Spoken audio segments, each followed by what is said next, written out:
Hello everyone, welcome to the Geoecologist. I am Dr. Krishnanand, and in this session on climatology, we are going to learn about something very interesting, and that is about heat budget or heat balance. So what is this budget all about? Is it different from economic budget that we make every year? So let's understand in today's session that what is this budgeting all about in terms of the heat, in terms of received solar insolation and outgoing radiation. So before we go ahead, do like and subscribe to our channel and don't forget to share the videos with others as well. So now let's learn about this heat budget. So when we say budget, what does it mean? It basically means what is our income and what is our expenditure in normal economic means. Remember the budget, the annual budget also the Government of India plans. So what is this? Our incomes and expenditures are important. At least these two factors are there apart from the other factors. But now here the concept of budget we are applying in climatology, especially in this insolation and heat factor. In the previous session, we have learnt about the atmosphere structure composition as well as what is the property of atmosphere and how the solar insolation is actually received on the earth and what are the factors operating. So now when we see this solar insolation coming to the earth and we receive it on earth, how do we plan it? So we don't plan it. We are human beings. How does nature have a plan? So nature, which is basically what? The atmosphere and the biosphere, that is hydrosphere, lithosphere, right? So how these spheres are important to actually plan this budget.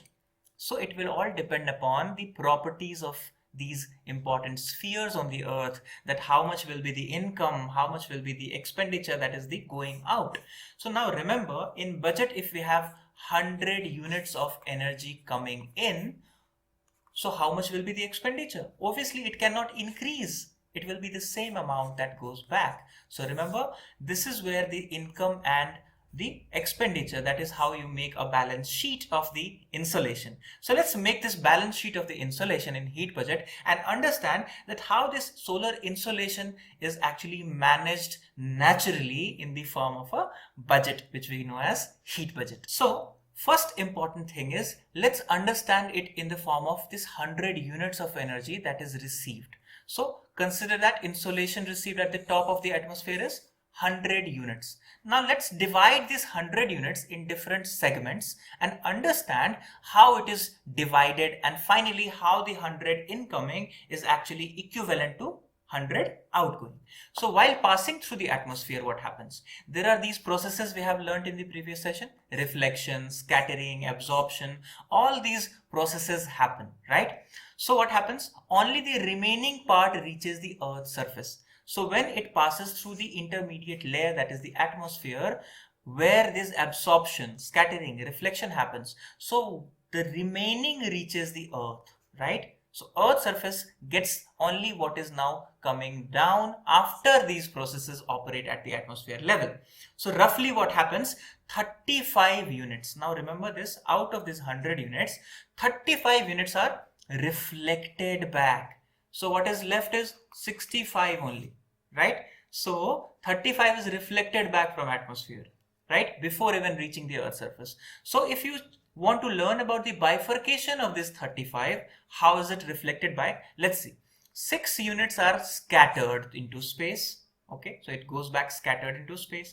27 units are reflected back from the top of the clouds only. So the atmosphere has clouds and that reflects it. So 27 units are gone, and 2 units from the snow and ice covered areas of the earth also goes back. So that is important, right? So this 35 units are gone from what we receive already. Now what is remaining is the 65.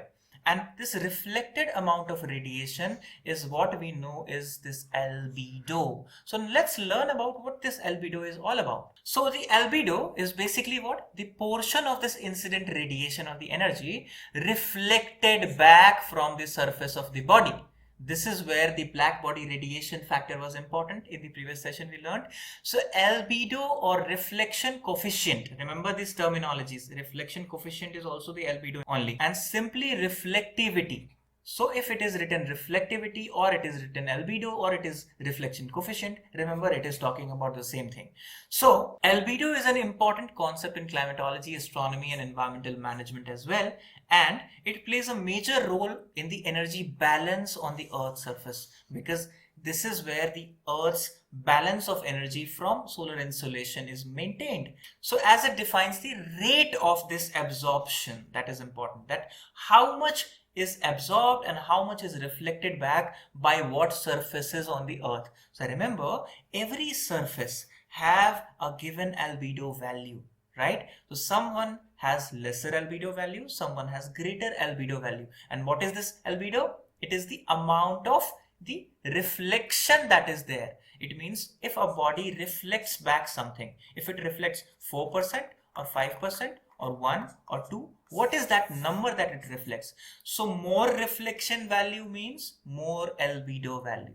Reflection coefficient is more, it means it has more tendency to not absorb rather than to give away.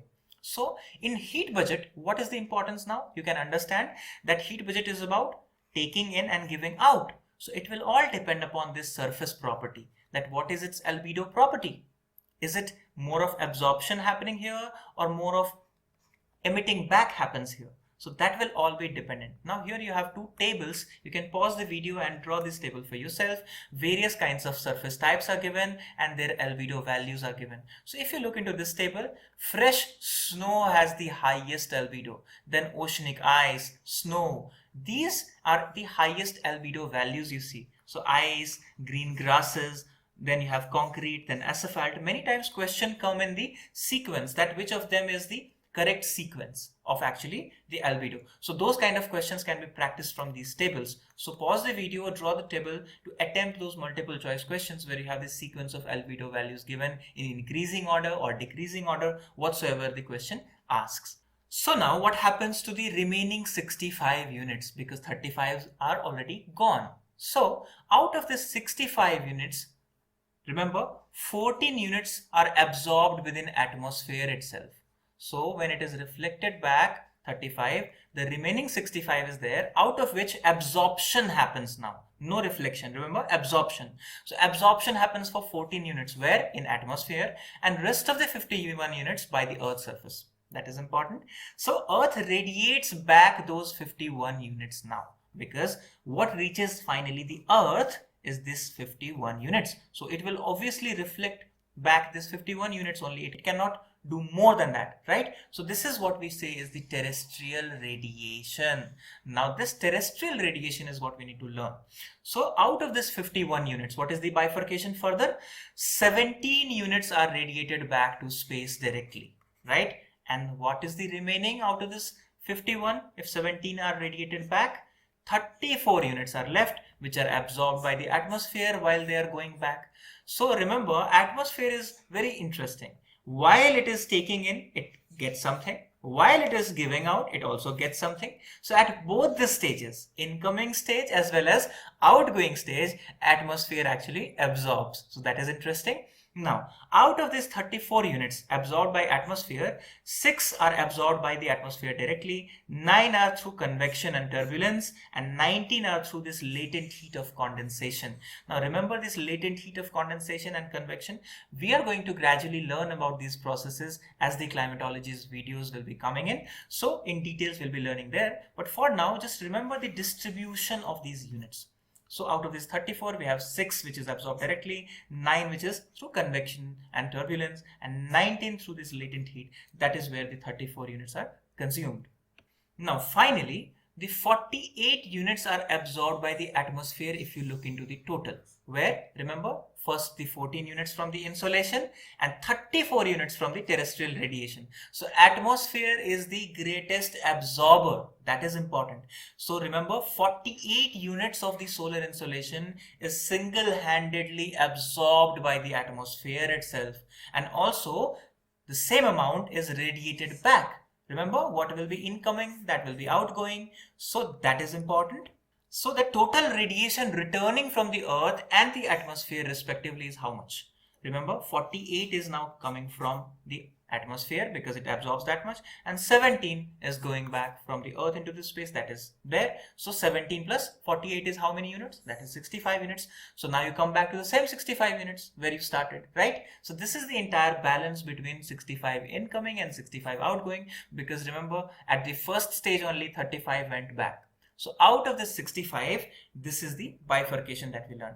So this is where this balance of the total 65 units received from the sun is given. And this balance sheet is called the heat budget, or many times also called heat balance of the earth, right? So now what we need to do is make a summary table. Remember, if you know how to make a balance sheet, we make a summary that what was the incoming, where were the expenditures. So what you see here is 100 units of solar insolation. Now look into this green arrow here. So what you see, 65 unit reaches the earth. Okay. Now from the 65 units, what happens? These 14 units are absorbed by atmosphere, that we already know, and 51, who absorbs it? The earth. Now from this 51 units, what we learn is 17 is given back. So that goes, and remaining 34 is here absorbed by the atmosphere, and this 14 absorbed by the atmosphere. So this total absorbed by the atmosphere is how much? 48 units. This is where atmosphere is there, right? This 14 and this 34, right? And now this 17 is already going back. So how much is left to go back? This 48 is there. So it finally goes back as well. So 48 plus 17. Again, we have 65 units in hand. So this is LHS and this is RHS. Now you have left hand side 65, right hand side 65, incoming, outgoing. So this entire green arrow is incoming and this one is the outgoing. So you just see 65 units came in and 65 units came out. So this is the heat balance or the budget sheet. Now there is another way to understand, that is in the form of taxation. If you see, this is your income. The first stage tax that is on your income is 35 units. Okay, so you gave this 35 unit tax. Now you are left with the 65 units. Now what will you do? You will pay your rent, you'll pay fees of your education, you'll pay your health and everything, all the benefits. So what happens? You keep spending, right? So this is 14 units, this is 51 units. Again, you give some taxes at certain stage that are indirect taxes when you buy something. So that is where you will give 17%, and that is where some things are absorbed and some things are again. So finally what happens in the entire economic system, I'm just making an analogy of an economic system with this heat budget. So what you see, there is a balance between income and expenditure, right? So this income and expenditure is what the entire heat budget is all about, where I tried to actually analyze it through making this analogy of an economic system or the taxation system as well. So I hope you understand it clearly. So now when we have understood various aspects of this heat budget or heat balance, in the sessions to come, we are going to learn about latitudinal heat balance. Basically, what kind of balance is there across latitudes in terms of this energy. So stay tuned, stay safe, and all the best wishes.